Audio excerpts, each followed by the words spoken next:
welcome back again to our channel. Kalau kemarin kita sudah membahas tentang jenis-jenis terowongan, kali ini spesialis konstruksi akan membahas tentang macam-macam metode untuk pelaksanaan konstruksi terowongan. Sebelum kita masuk ke penjelasannya, jangan lupa untuk subscribe channel ini dan nyalakan lonceng notifikasinya ya sobat spesialis. Yuk, tunggu apa lagi? Langsung aja simak video berikut. Seperti yang sudah kami jelaskan di video sebelumnya, terowongan merupakan sebuah tembusan di bawah permukaan tanah atau gunung, di mana tertutup di seluruh sisi kecuali di kedua ujungnya yang terbuka pada lingkungan luar. Pelaksanaan pekerjaan terowongan tidak bisa dipandang sebelah mata. Mungkin karena pekerjaannya yang di bawah tanah membuat pekerjaan tersebut tidak terlihat. Padahal pekerjaan tersebut cukup rumit dan memiliki metode yang sangat tidak biasa. Metode pelaksanaannya dibagi menjadi dua, yaitu metode penggalian terowongan serta metode konstruksi terowongan itu sendiri.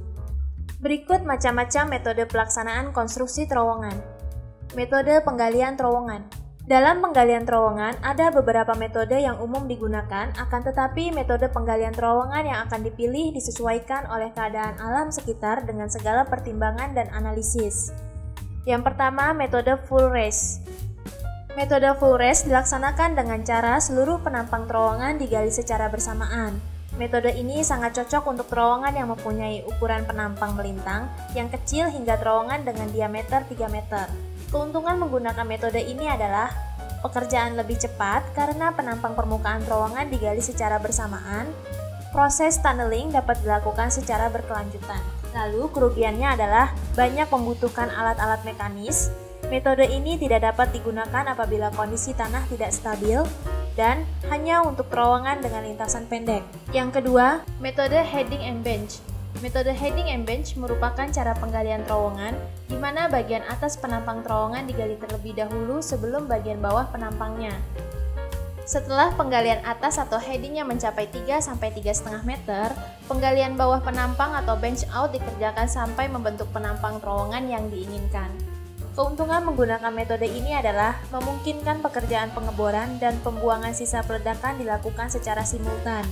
Dan metode ini efektif untuk pekerjaan terowongan dengan penampang besar dan dengan lintasan yang relatif panjang.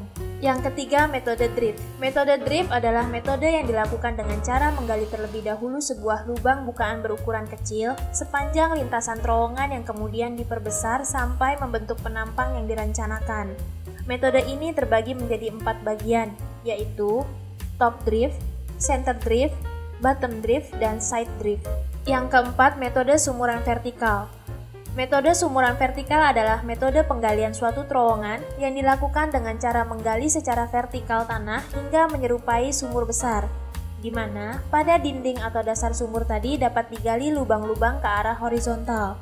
Metode ini dilaksanakan dengan membuat lubang vertikal tegak lurus sampai titik lokasi terowongan yang akan digali. Metode konstruksi terowongan. Yang pertama, pipe jacking system atau micro tunneling. Metode ini banyak diterapkan pada terowongan yang melintasi jalan raya maupun jalan kereta api. Pada prinsipnya adalah alat jacking pipe akan mendorong beton pracetaknya ke dalam tanah. Alat ini juga mempunyai cairan untuk menyeimbangkan tekanan tanah saat proses berlangsung. Metode ini relatif murah dan memiliki keuntungan lain seperti lalu lintas tidak terganggu. Pipa dapat dipasang dalam keadaan cuaca apapun dan penurunan level air yang mempengaruhi vegetasi dapat dicegah. Yang kedua, tunnel boring machine. Alat ini mempunyai alat penggali berupa silinder yang dapat berputar berbentuk lingkaran sepenuhnya. Penggunaan mesin bor ini biasanya untuk terowongan berukuran besar, di mana pengeboran ini dilakukan secara menerus karena mesin ini memiliki pipa pembuangan dengan kecepatan yang sama.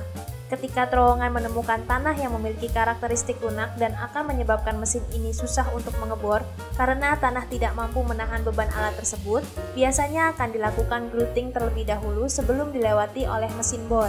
Yang ketiga, New Austrian Tunneling Method. Metode ini adalah pembuatan terowongan dengan menggunakan metode shotcrete beton yang disemprotkan dengan tekanan tinggi dan rock bolt digunakan sebagai penyangga sementara tunnel sebelum diberi lapisan konkret.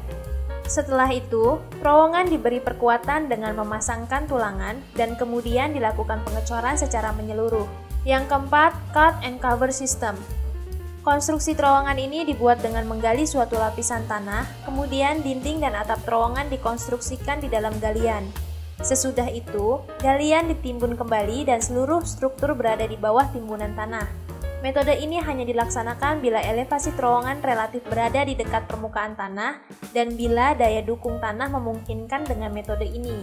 Nah, cukup sekian dulu ya video dari spesialis konstruksi kali ini. Semoga bermanfaat dan menambah pengetahuan kalian semua ya. Jangan lupa untuk like, komen, share, dan subscribe channel ini supaya kalian gak ketinggalan video menarik kami selanjutnya.